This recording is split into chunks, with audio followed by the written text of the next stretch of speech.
Hey everyone, this is Kevin from Meditation Magazine. I'm here with Nhi Nhi. We're just going to have a conversation about hope and manifestation and meditation and see where it leads us. Hey Nhi. Hi, Kevin. Hi, everyone. So Hey, nice to be here. Thank you for having me. thank you. Thank you for being here. I think I can hear the angelic music in the background. Maybe just take it one notch down if you can. Okay, thank you. So I want to start today with an acknowledgement of how I'm feeling right now. I'm very tired because of my kids.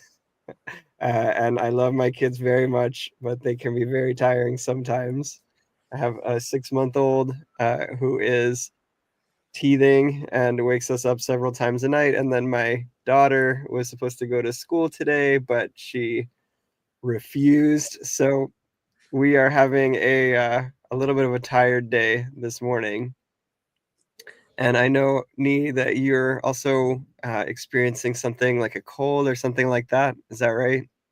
Yeah, it's just been constant change of weather here. 40 degrees one day, raining the next day. So I think it's just my body adjusting to the temperature and feeling this, yeah, energy coming down. So, but I feel, other than that, I feel hopeful. I feel grateful.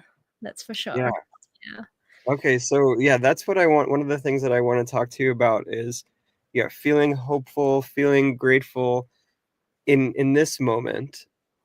And right now, the way that I'm feeling in my tiredness is a little bit hopeless about today being a productive day for me. And maybe I maybe wanting to have a productive day in the first place is part of what's going on in my mind that's making me feel hopeless. But I've been studying hope and manifestation a lot over the past few weeks because we decided that this issue of Meditation Magazine is going to be called the Hope Issue. And the reason that we did that is because there's a lot of stuff going on in the world right now. Some of it seems kind of dark and distressing.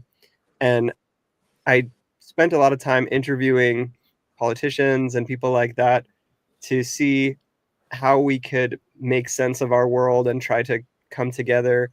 But I realized it was very heavy. It was a very heavy conversation.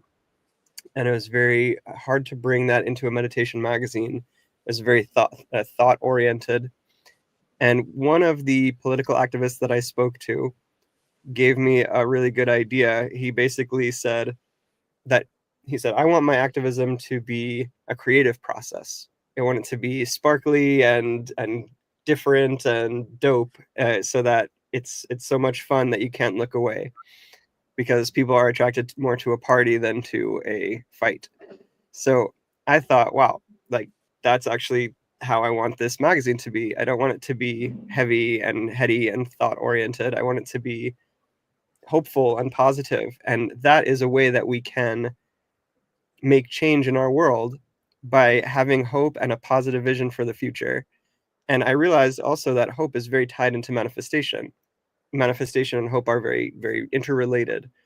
And that's a big part of the spiritual community and the spiritual sphere that we've never really explored much in Meditation Magazine. So I thought this would be a good opportunity for us to explore hope, manifestation, and things like that. But at the same time, I'm getting this I have this doubt about it. I have this doubt about hope and manifestation where I think, well, hope is sort of future oriented and manifestation is sort of like you're having to cultivate a desire. And those are both sort of like antithetical to the Buddhist traditions that I came from originally, which are about not casting yourself into the future, but rather being present in the moment, not cultivating a desire, but rather a state of desirelessness, of being okay with whatever's in this moment. So to bring it back to here right now, I feel this sense of tiredness and this sense of hopelessness for today. And a Buddhist might tell me, okay, just feel into it. That's okay. Like, just feel these feelings and be with it and accept the feelings and give them love and just be here with it. And it's okay to feel this way. And on the other hand, I think a manifestation teacher or perhaps, for example, Neville Goddard, who was one of the forefathers of manifestation. I was just listening to him this morning saying, don't stay in what you have currently, in the feeling that you have currently, rather cultivate a feeling that you want to experience. So if you want a feeling in the future, cultivate it right now, like bring it into your feeling space right now. So they're kind of different ways of approaching it. And I want to put this question to you right now. It's a very sort of deep question of like, well, how do you think I should approach this moment, for example? What do you think it would be a healthy way to approach this moment of feeling tired and hopeless about my ability to get anything done today? Mm. Would you accept it and feel into it, or would you um, change it to something else? Well, first, I want to just acknowledge you for being aware that that is happening, right, in your field. And what you described in the second part, about cultivating a feeling that you want to feel to help move you forward. For me, it's powerful, but it's also kind of new age in the sense that, the Buddhist philosophy I find is so powerful because it allows us to really be present and be still with whatever emotion is moving through us. And if you don't feel it, if you don't acknowledge it, and you don't untangle it, then it's going to keep lingering throughout your day. And it's okay to feel hopeless, right? It's a part of, our human journey. And maybe the most productive thing that a lot of us can learn to do is to just to be with whatever it is that is arising, because there's always wisdom there, right? Whatever it is that's teaching us. Because maybe if you reflect on maybe a couple of months back or maybe a few years back when you didn't have children yet, maybe you were in your most productive years. Maybe you didn't feel as hopeless as you do now in this moment.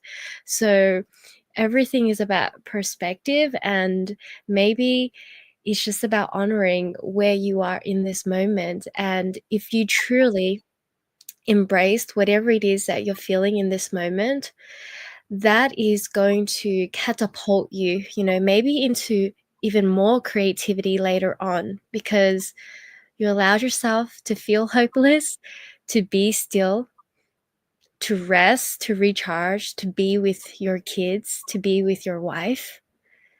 Like, you know, life doesn't have to always be do, right? That's a mind, that's a part of us that's trying to attach ourselves to, yeah, that part of us that wants to, I don't know, like, to worthiness, like feeling that maybe if I'm productive, it means I'm tied to a deeper sense of worthiness. Yeah. So that's Well, my for me, yeah, for me, the productivity impulse is that the magazine is already late and people are waiting for it, and there's deadlines and stuff like that. So it's not so much about a sense of worthiness as much as obligation. I think it's I need to do certain things out of obligation. I yeah, think a lot of people are in that situation. They have to go to work, they have to do certain things, they have to take care of people themselves or others, and yeah. sometimes we do need to be productive. But I appreciated your answer Mm. as somebody that came from the Buddhist traditions. It really sounded very much aligned with what I think the Buddhists talk about.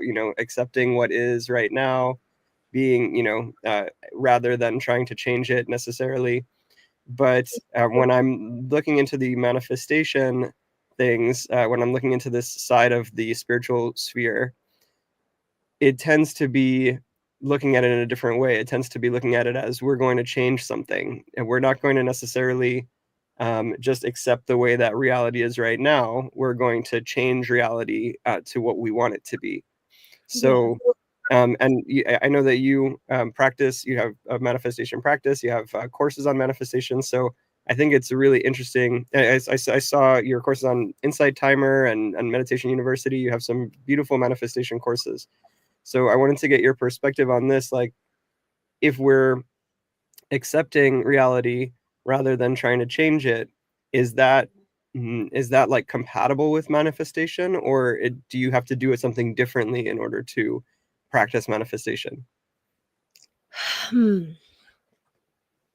I feel that manifestation hugely is about accepting what is, right? Like the reality that we're currently living is our co creation. But then also knowing that we have free will and we have the power to shift our reality. And that is ultimately manifestation. So it's a balance between that. And I think it's really important that we don't try to force change. You know, a lot of people manifest from a place of force, from a place of unworthiness, from a place of desperation, from a place of wanting to feel something in their life or inside of them. And then when they have it, it's always a, well, what's the next thing? What's the next thing? And Mm, there's always this feeling of unfulfillment because it's something external, always something external. So, manifestation for me is knowing that I have everything that I need in this moment and that I'm feeling a deep sense of love within me, an acceptance within me and a trust within me, and anything that I'm able to receive as a blessing from the universe is a bonus in my life. And honestly, I don't even write down the things I even want to manifest anymore because I've learned that the universe has always blessed me and given me things beyond what my limited mind can even comprehend. And it's always been so beautiful throughout this journey. So I have a lot of trust in the universe. I have a lot of trust in my higher self. And I feel that whenever I just pour the love and the healing and the attention, the intention, and just be of service in whatever way I can, everything always works out. mm, Everything flows. So, knowing the intention of where I am choosing to manifest from is important, really important. It's the energy of how we're creating in that moment. And I want to just touch back on what you said before, how there's a sense of responsibility, right, that you have with putting this magazine out. And you're feeling a sense of hopelessness because it's not, going as fast as you want it to because of life, kids, etc. mm, But imagine the energy that you are putting in from a place of just love and spaciousness and inspiration and creativity versus a space of feeling drained and exhausted and feeling like you just have to push through because that's your sacred responsibility.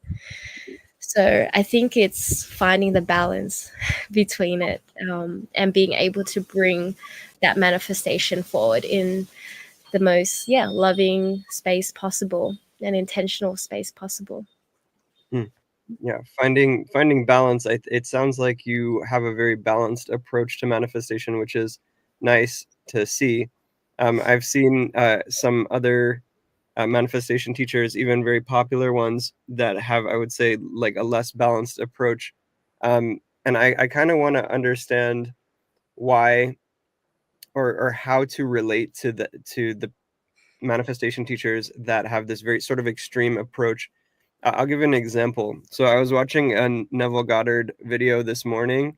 And for anybody who doesn't know who Neville Goddard is, he was really one of the people who founded the whole manifestation movement back in like 1930s and 1940s or something like that. And he's kind of, there's like old recordings of him and stuff. One of the ones that I was listening to just this morning, he was saying that we must ignore the five tyrants that are controlling our reality, that are the five senses essentially, because they're just showing us a mirror of reality, but the actual reality is in your imagination. So He was basically saying, what you see on the outside and of what the facts, what he calls like the hard facts of reality, he kind of puts it in air quotes when he's talking about it, is just a reflection of the true reality, which is sort of your consciousness and your mind and what you are imagining. So that's so he basically says like don't accept what you're seeing, don't accept the facts of reality. Instead, create your own reality with your imagination. And to me, and he even used the word delusional when he was talking about that. He said, like, and this is not delusional. This is, turning away from the shadow and looking at the, dealing instead with the light that casts the shadow. So he has a very good way of saying it. It sounds very appealing, but at the same time, like my balance mind, my thought about balance is like, well, okay, yes, your mind creates reality, but also reality is real outside of your own mind. Like, don't we have to balance that? So I don't know. Do you think that there's a certain kind of power in this sort of Neville Goddard style manifestation where you're really like, I don't like, I'm going to ignore reality. I'm just going to create my own reality, and I'm going to imagine what I want. I'm going to change my feelings. I'm going to change my reality just through my imagination. Do you think there's like a certain power in that can't be had through more balanced manifestation, like what you're talking about, where you accept reality as it is, but also see what what you what you would like to manifest, and then move in that direction? For me, I feel that accepting reality for what it is living the human experience, right? Through all of our senses, and knowing that we have the capacity within us as creative beings, creative souls, to create or co-create the reality that we desire in a way that feels aligned for us. And the thing is, so many of us come with our own traumas, with our own programs, with our own beliefs. And I don't feel like there is like a one box that fits all. I feel like it's very, very hard for us to be able to just ignore our five senses and just always be in our, creative, imaginative minds, and maybe live in the Himalayas somewhere or just detach from society.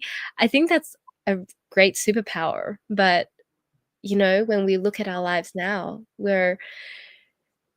for me, like I'm choosing to live this human experience in all the ways that I can, while knowing that I can also co-create in a way, that I know serves me and serves the people that I serve. So there are so many different manifestation like techniques, there's like quantum leaping, there's like, you know, um shifting timelines, collapsing time. There's so many techniques, but at the end of the day, manifestation only works to me in a way that you have to know like what works for you, like what feels aligned for your soul. I struggle to learn from, teachers that energetically I don't feel a resonance with, even if they have the techniques. But if I don't feel a soul connection to them or resonance, then whatever it is that they're teaching, it's it's impossible for me to learn. So I think it's about fine tuning and learning, by yourself, and taking away the different wisdom that many people are teaching and experimenting. That's Mm. how it's worked for me. Purely experimenting and Yeah. purely just learning with life as I go through all of the pain, through all of the healing, through, you know, tapping into my own creative power. Mm. Mm. And doing it from that space. And even if it's slow, it's okay. you know, we're all on our own timeline. That's true. One of the things that I hear sometimes from Buddhists about certain teachings, and I'm not a religious type of person. I think that there are a lot of people that are religious that say my way is the only way, and this Buddhism is right, or Hinduism is right, or this yoga is right, or that yoga is right. People have this very different this way of looking at things where they think that their way is right and other ways are wrong. I'm not really like that, but one of the objections that I hear from Buddhists about certain types of manifestation um, is is that if you are ignoring reality, and which is not what you're recommending or saying that you're doing, but some of the other teachers that I was talking about, that if you're ignoring reality in order to create a different reality, then you're essentially tapping into delusion, and then that could be dangerous if taken too far. If somebody becomes delusional about what's real, that can lead to mental health issues and mental illness. So I wonder about certain types of manifestation, even though you're saying, rightly saying that everybody has to find what's right for them, whether there are certain types of manifestation practices that could theoretically be dangerous in that way. Um, I feel that we can only really manifest what our nervous system has capacity for and what our life has capacity for. Because, for example, um, say a coach wants to manifest $1 million, yeah, and then they reach that goal, and then they reach another $1 million, and then all of a sudden they disappear for a year, and then you find out that, oh my gosh, they had severe burnout. The things that they thought they wanted actually didn't really matter.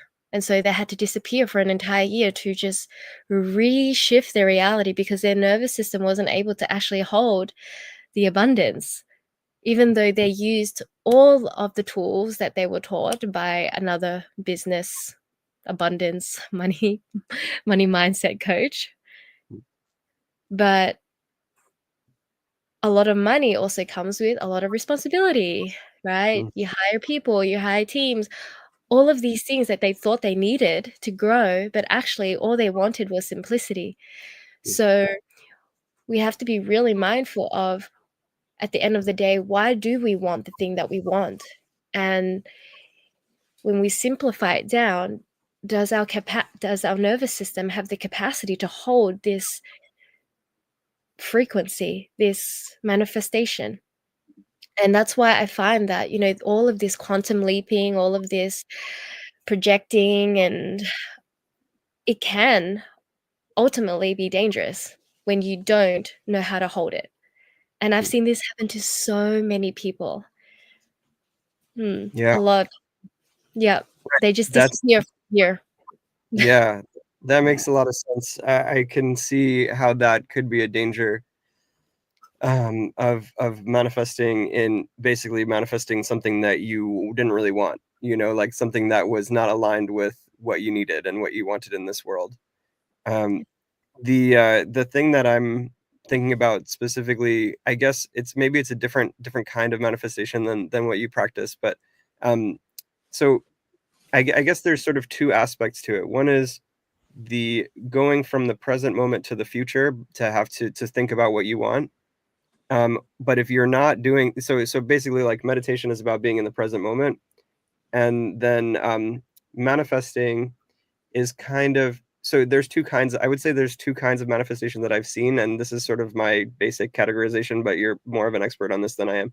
But one type of manifestation that I see is like, okay, you are having an idea of something that you want in the future, and then going toward that, and that's something that I've been doing since I was, younger, um, and naturally I do that.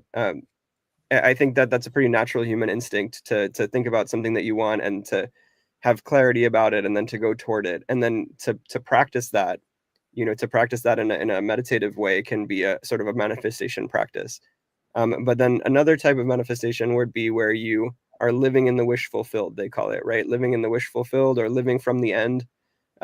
These are where you're not visualizing it in the future, you're imagining and believing that you are, and feeling that you already have it.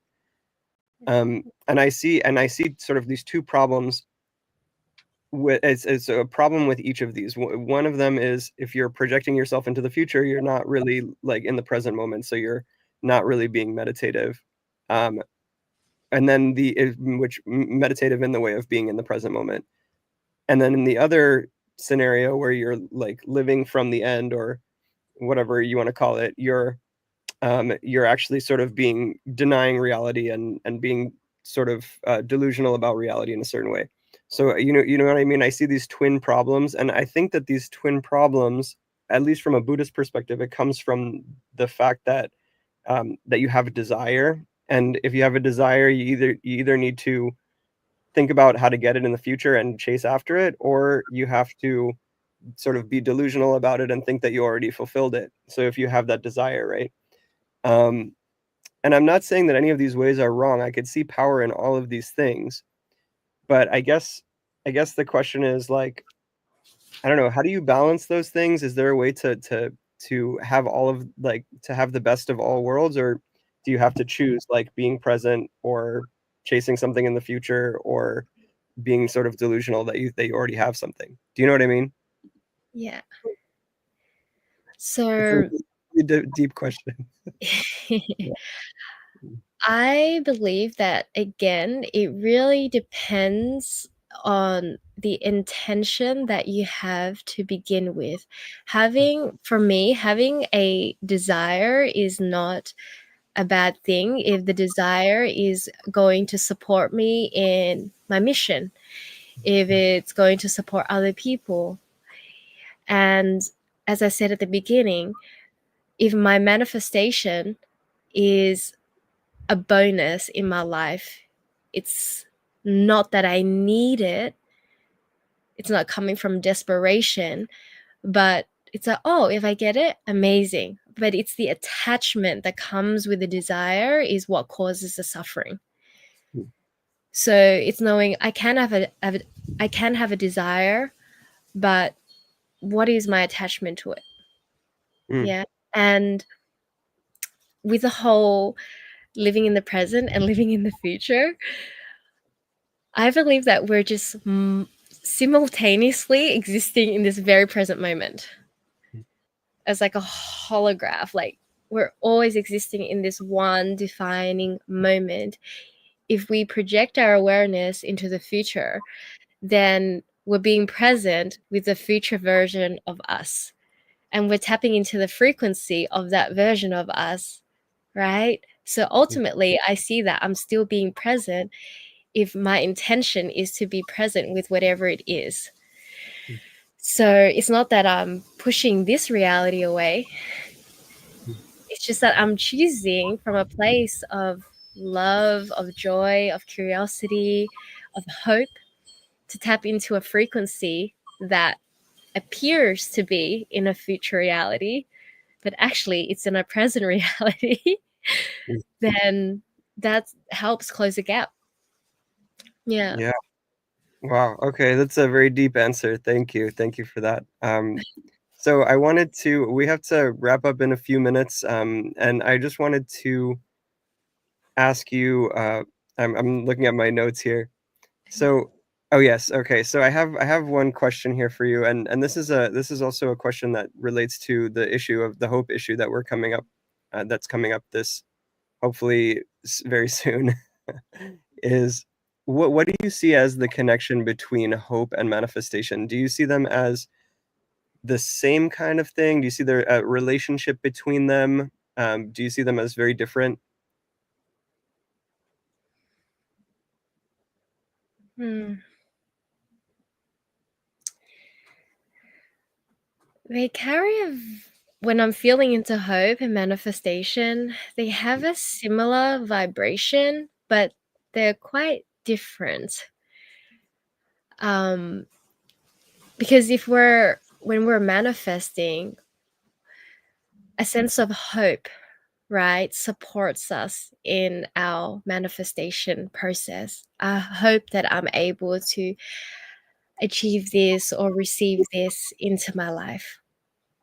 But hope also ties into many other threads, like hope to overcome something, hope to heal from something. Whereas manifest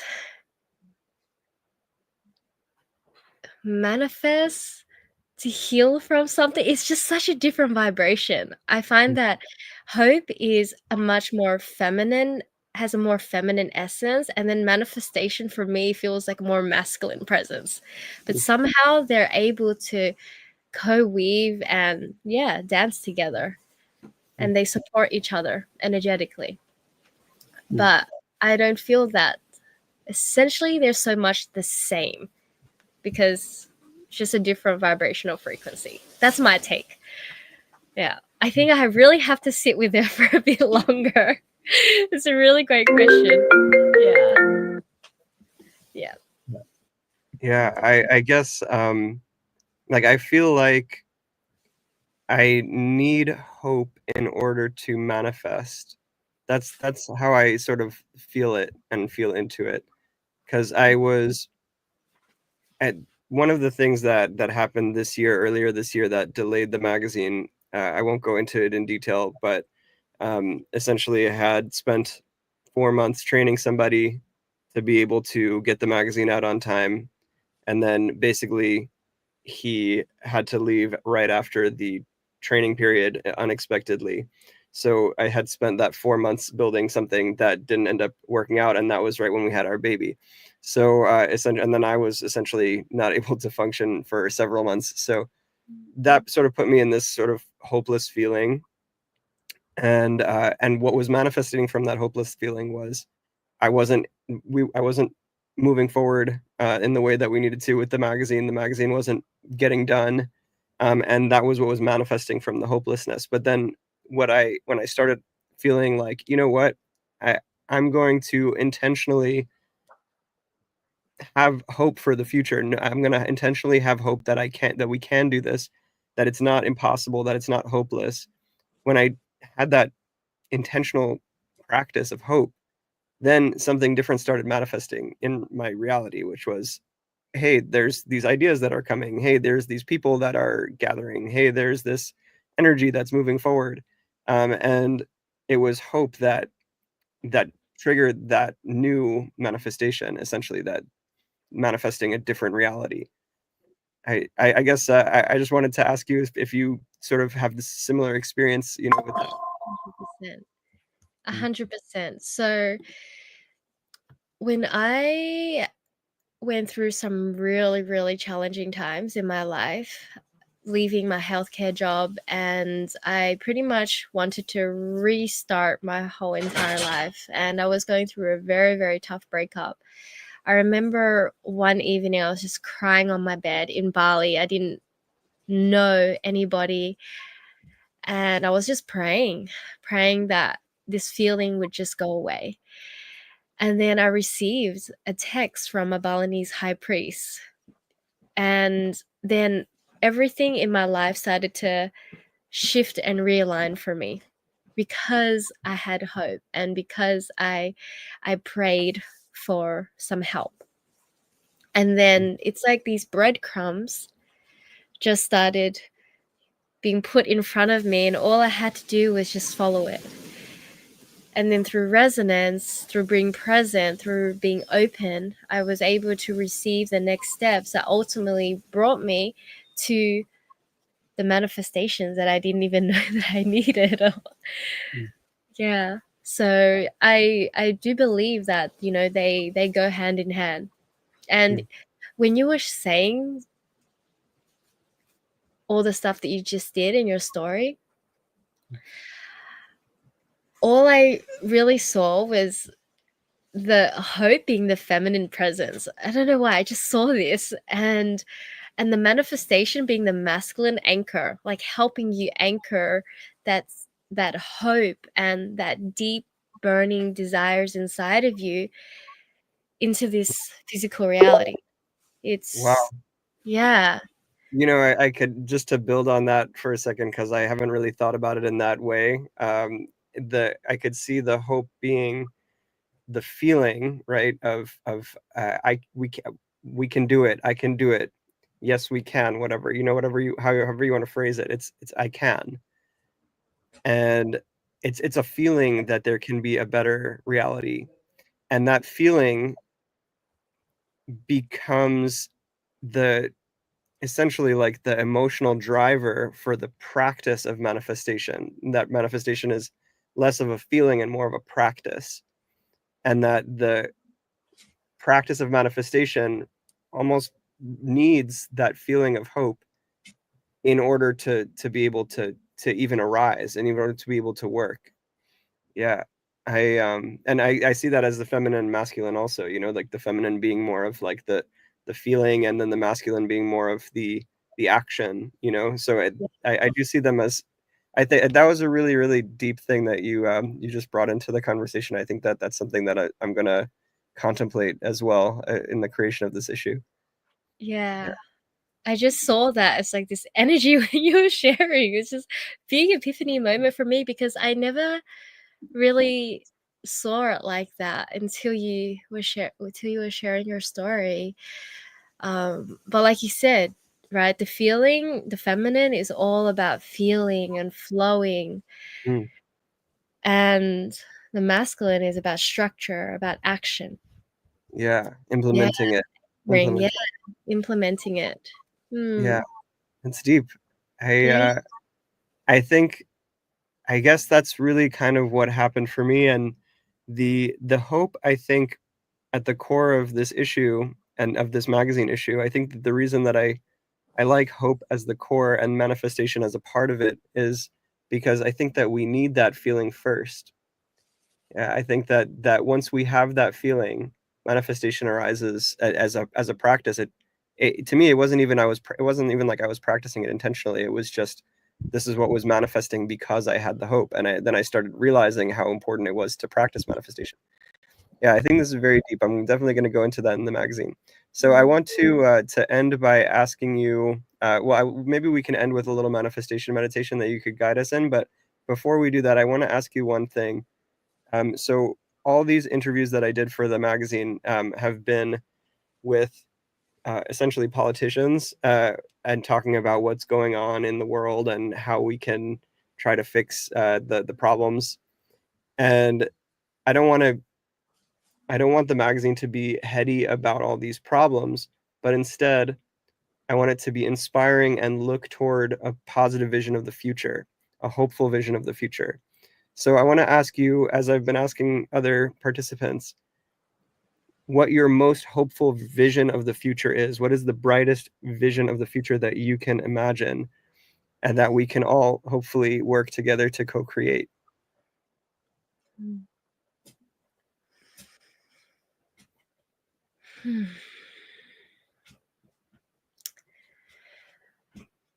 My brightest vision of the future is seeing everyone being grounded and anchored in love and remembering their own creative genius and to be so rooted in compassion and kindness, and to know that we're here on this beautiful planet Earth and it's our sacred responsibility to give back and to take care of the earth just as much as we should take care of each other, and to never forget that we have a gift in this world and a purpose, and to use it in the most sovereign way. Mm.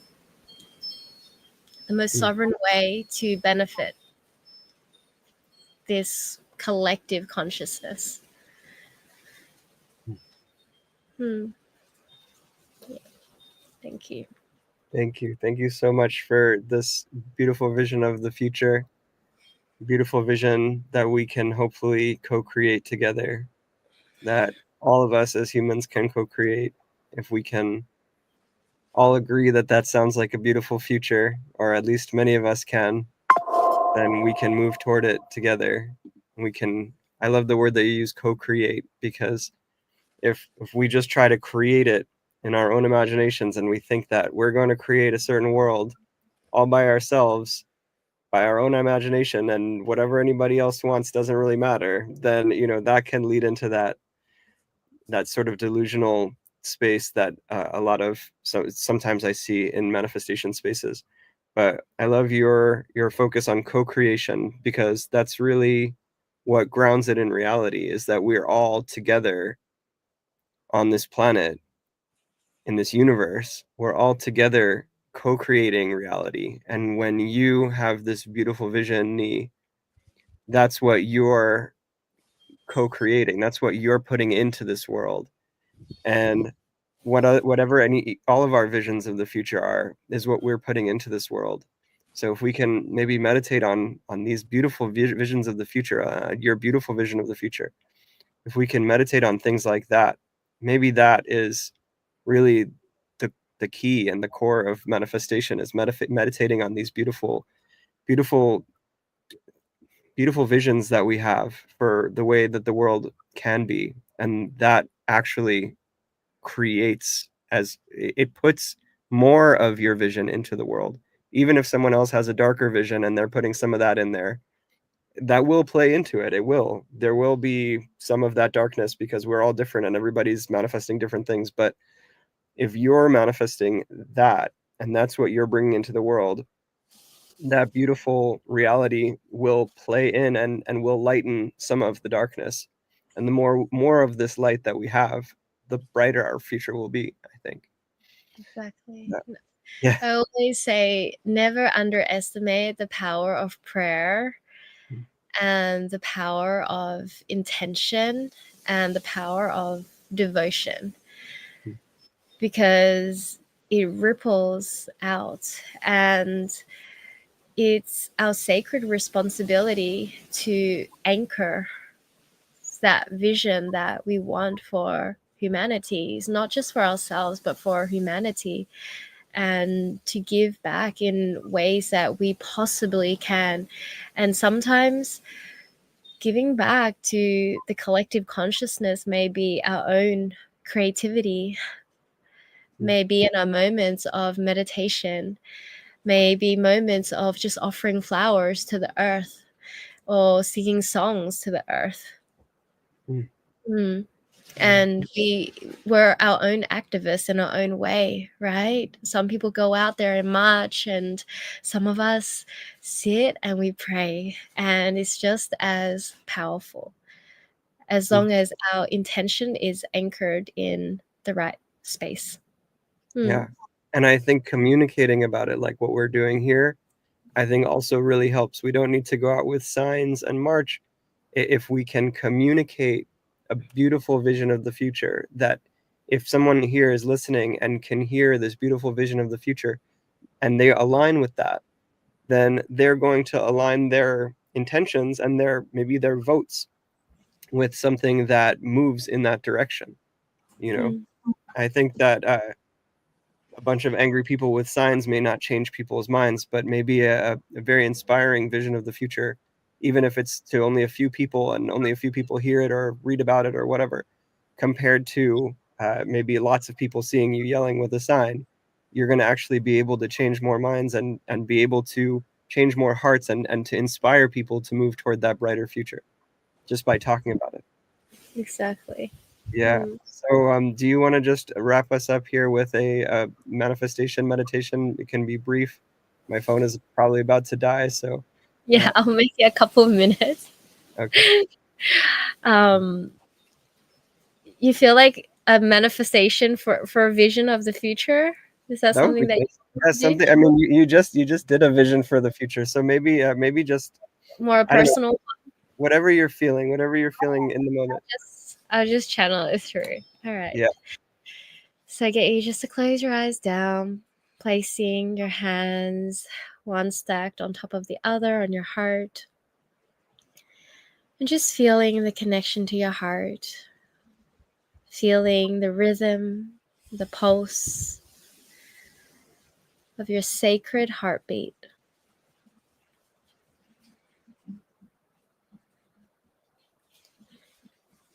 And just imagine a spiraling cord of white light moving from your heart down your spine to your root chakra,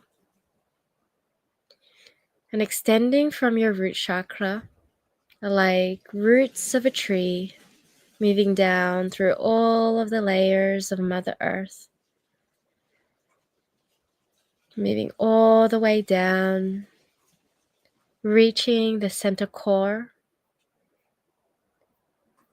of her heartbeat.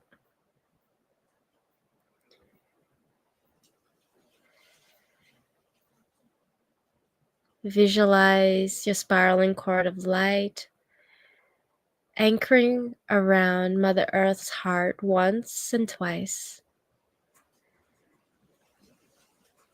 And take a deep breath in here, breathing in love. Exhale, grounding into love.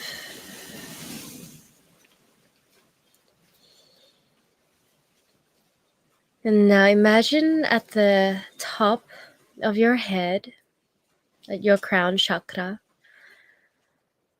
is an upside down pyramid, opening up your crown, your current self to your divine self, to the celestial sky, celestial heavens.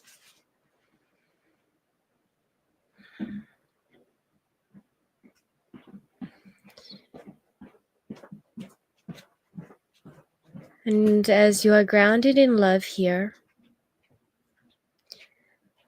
I invite you to connect to an intention or a sacred desire that you're wishing to bring forth into your life, right here, right now.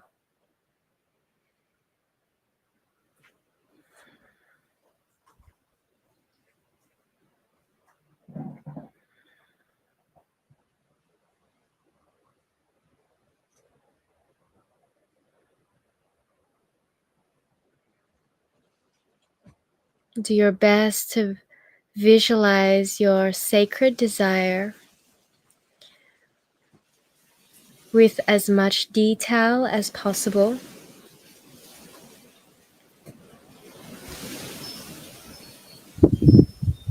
And then gently bring your hands, your arms out wide like wings. Take a big breath in here. And relax. Soften your arms, your body, knowing that it is safe to receive.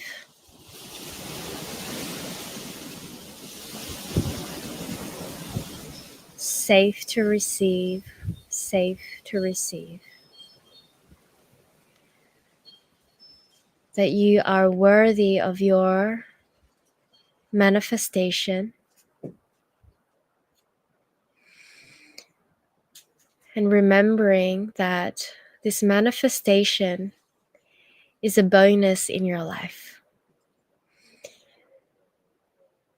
You do not become attached to it, but you trust and know that it is on its way to you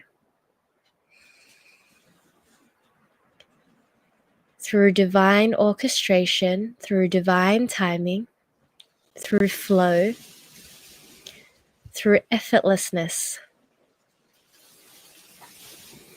floating towards you.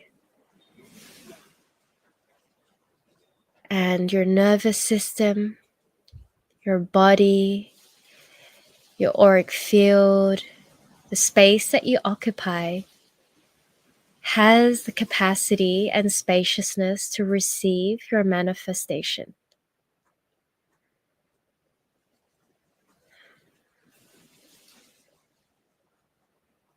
Notice how it feels in your body to manifest from a place of ease,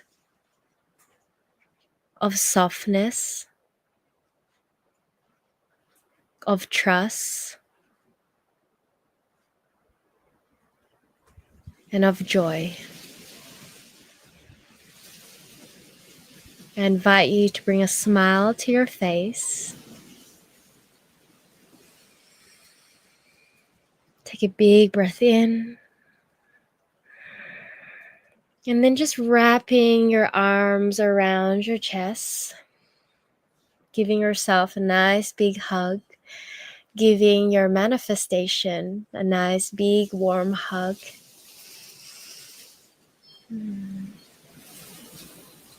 Knowing that if you can feel it, if you can see it, if you believe in it, if you trust in it, if you trust in yourself, then it is already yours. You can gently bring your hands into prayer, rubbing your palms together. And just bringing your hands to your heart, feeling the chi, the life force in between your palms.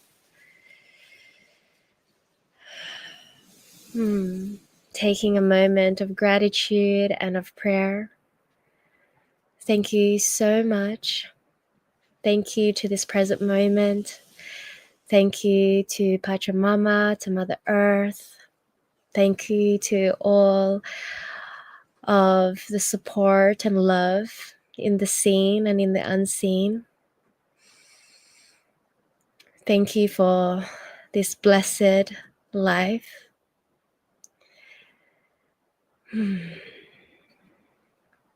And thank you to you, Kevin. Thank you to Meditation Magazine, Meditation University.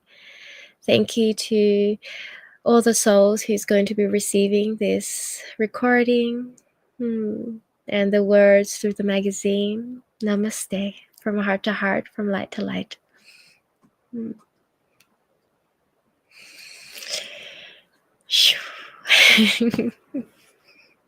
Thank you, Nhi. Thank you for the beautiful meditation, and thank you for this inspiring conversation. I can see people in the comments were mentioning that it was very inspiring, and I appreciate your wisdom and your sitting down to talk with me today, even though you have a cold or you're starting to come down with something.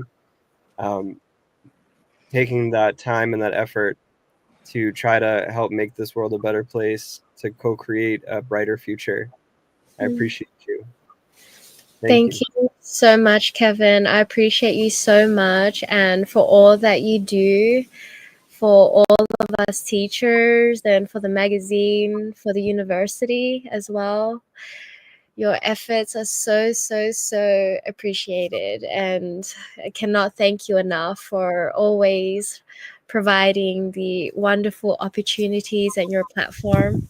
We're all very, very blessed to have you as such a true anchor and always being so vulnerable and so authentic no matter what it is that you're going through, and you really create the space for us to learn and just to grow and blossom by you just being you. So thank you so much. Appreciate you so much. Thank you, Nhi. I'm gonna end the live stream now. You can stay here for a